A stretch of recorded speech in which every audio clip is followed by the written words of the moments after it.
Well, welcome to another chat with Tim. I got a email and it was from a viewer that was just saying that they were beginning to learn that complex trauma was way beyond just big T trauma, horrific one-time events, but it was also little t trauma. And that for them, what they were realizing is part of their little t trauma was that they never felt heard or listened to when they were little. And what I realized in reading the email is we hear that a lot. That a very common thing for people with complex trauma is that they never felt listened to as a child. And so the question that the person asked was, if you never felt listened to as a child and you basically adapted to that, how does that show up in adult life? What kind of characteristics should you look for that say that you're still kind of dealing with some of the wounds of not feeling listened to? And I thought, yeah, that's a good question. And so I decided today to do a talk on what are the characteristics in adult life of not being listened to as a child, not feeling heard. And I'm going to give you 35 characteristics. So the first one to me is really the core one, the root one, and that's shame. And that's the child, when they're not listened to, they think it's their fault. It's maybe I'm stupid. Maybe I have nothing worth saying. Maybe I'm not valuable. Maybe I'm a bad person. All of those core identity beliefs start to form inside of the child. And that often operates at a very subconscious level. They might be head of their class. They might be very successful in many ways, but deep down, they feel they're not good enough, that something's wrong with them that makes that so they don't have anything to offer, or that people see them as stupid. So that to me is a core one. But then some of the adaptations that begin to come out of not feeling listened to or heard is that people become people pleasers. So I will now say what you want me to say. I won't say what I authentically believe or feel, but I will please you by saying what you want me to say. That way you won't reject me or abandon me. Then for others, they have very poor boundaries. They are afraid to say stuff, to say no, to stand up for themselves, to put their no into words because people don't listen to me. People just disregard what I say. And so setting boundaries and enforcing boundaries is an extra challenge to them because nobody's ever listened to them. So they just don't bother setting boundaries. Some, they go to starting to have trust issues. If people don't hear what I say, they don't trust what I say. So they don't see me as trustworthy. I don't see myself then as trustworthy. I'm not sure I can trust other people. And so they start to really have difficulty forming deep bonds and connection. And that's part of what happens when a child doesn't feel heard is they can't connect. And so they have attachment disorder, attachment issues. So now they live with anxious attachment or avoidant attachment because they've never been able to feel that they really connected with people in their life. And then another common one is they have difficulty asking for help. So every time they've said stuff, people have ignored it. So they've asked for help and people haven't taken them seriously. People have ignored it. And so they still feel that if they ask for help, they're going to be seen as an imposition, or people aren't even going to hear them.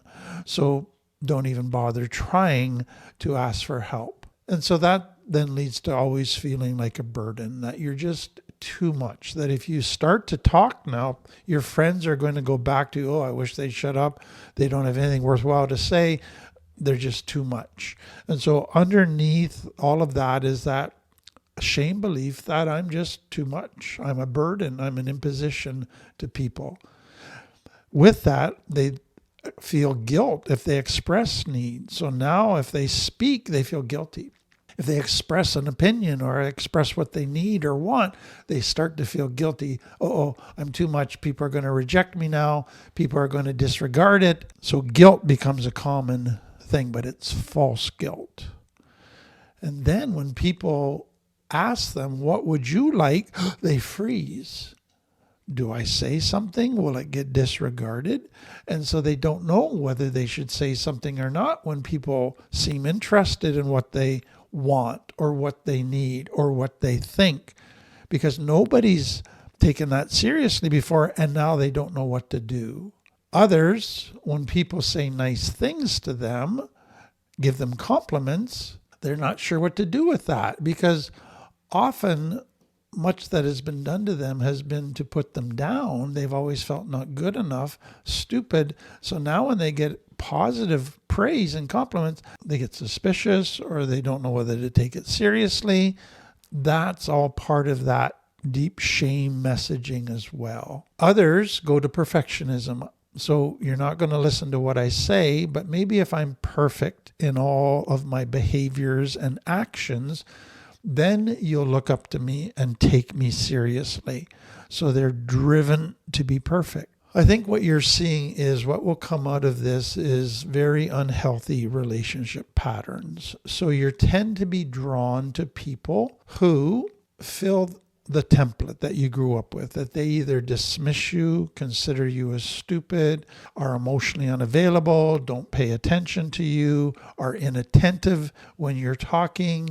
Something in you is drawn to those type of people because it feels normal.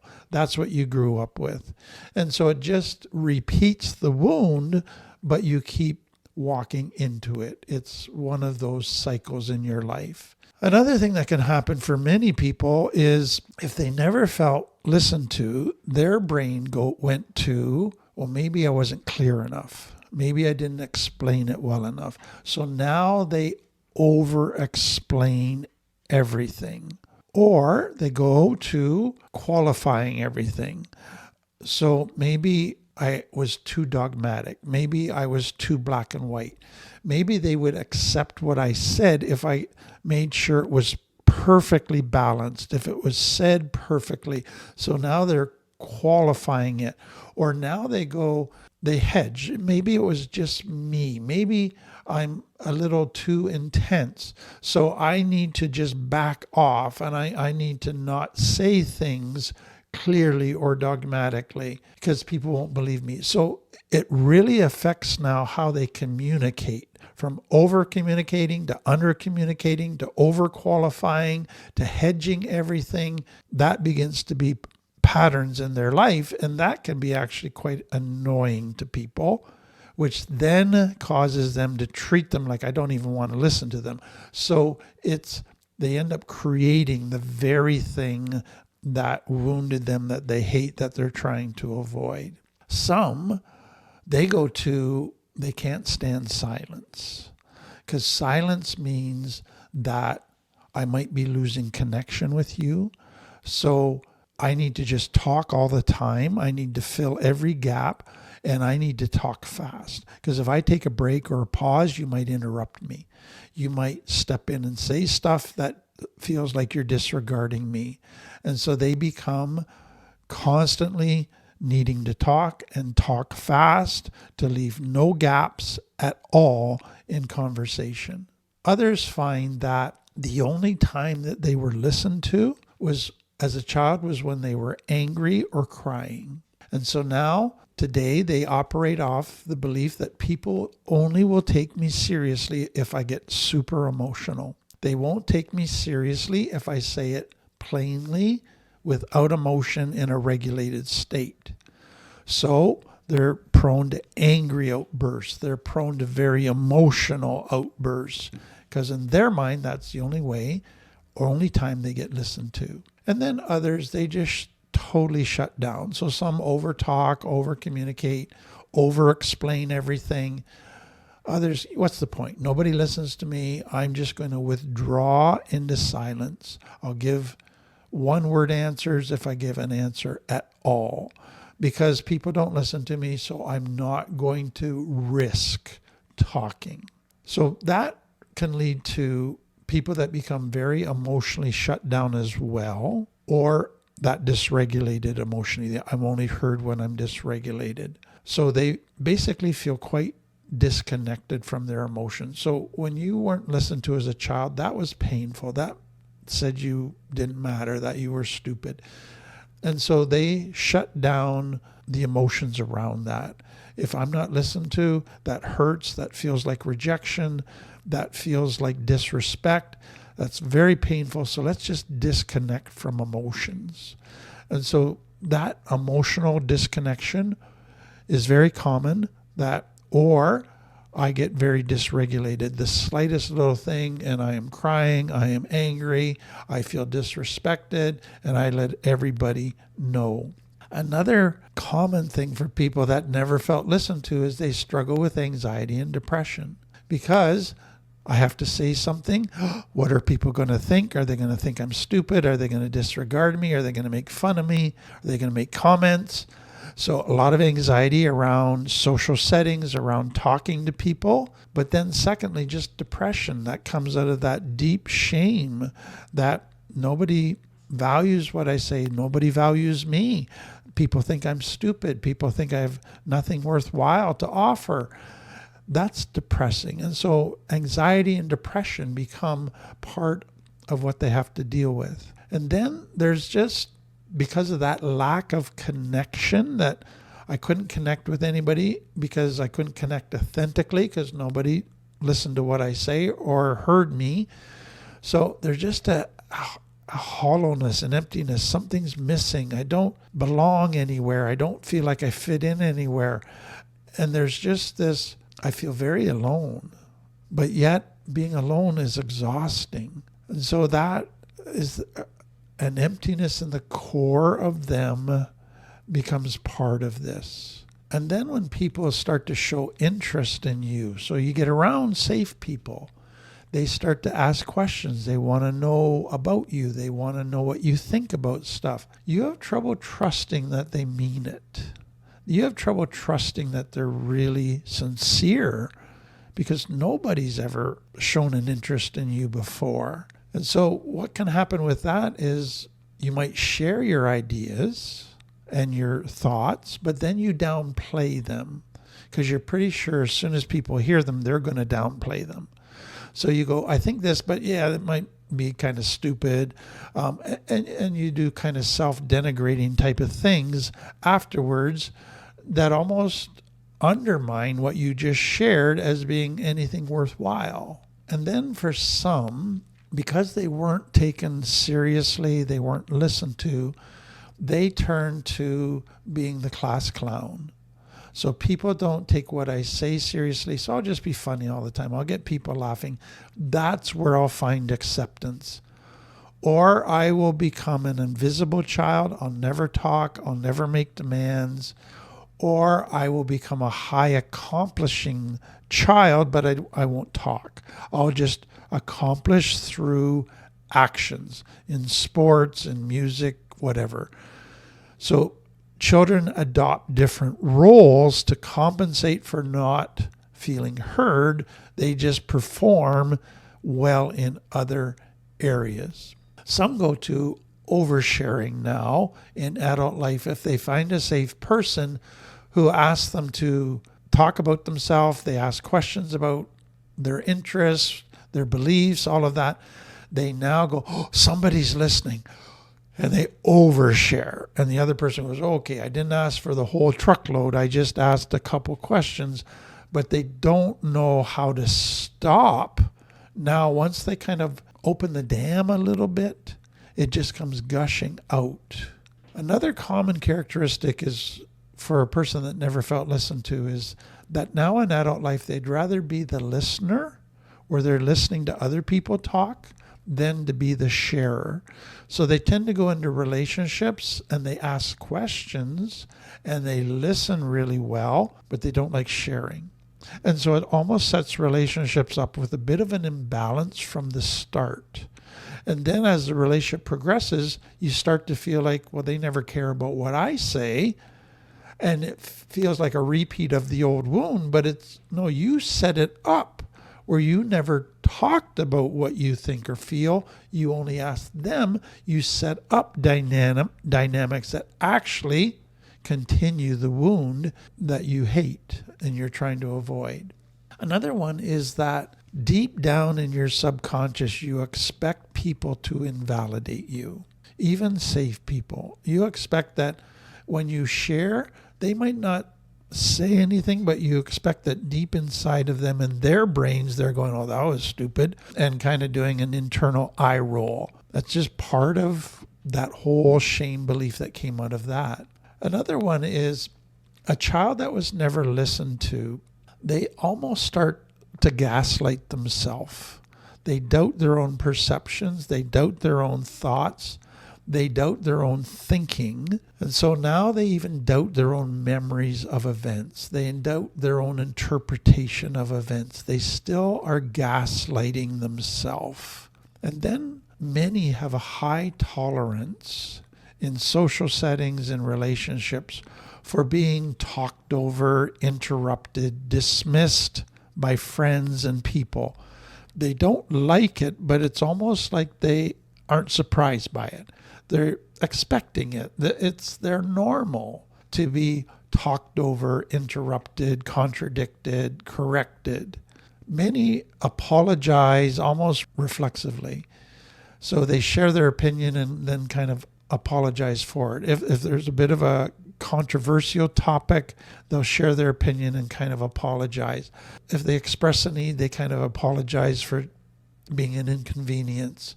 So there's that always apologizing for stuff.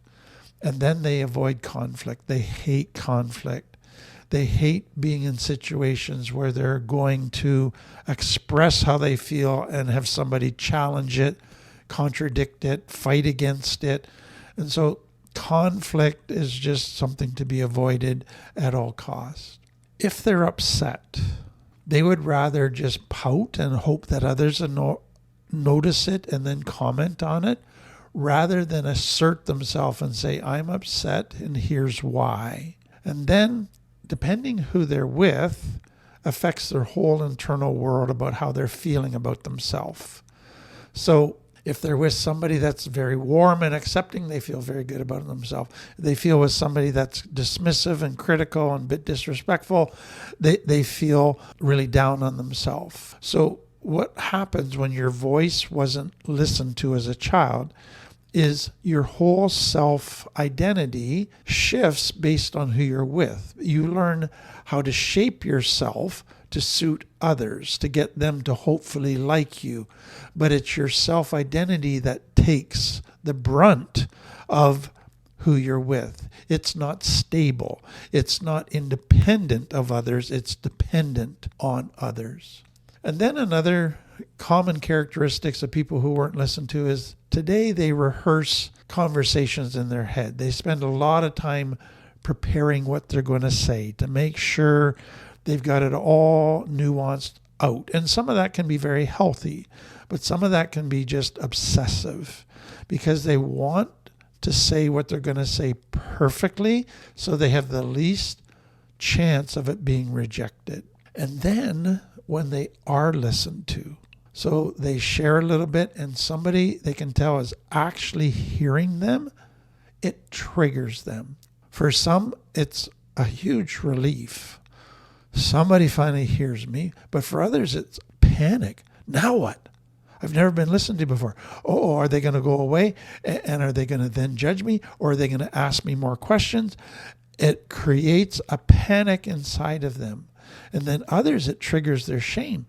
Do I deserve this? Is this going to last? Will it go away? Do they really mean it?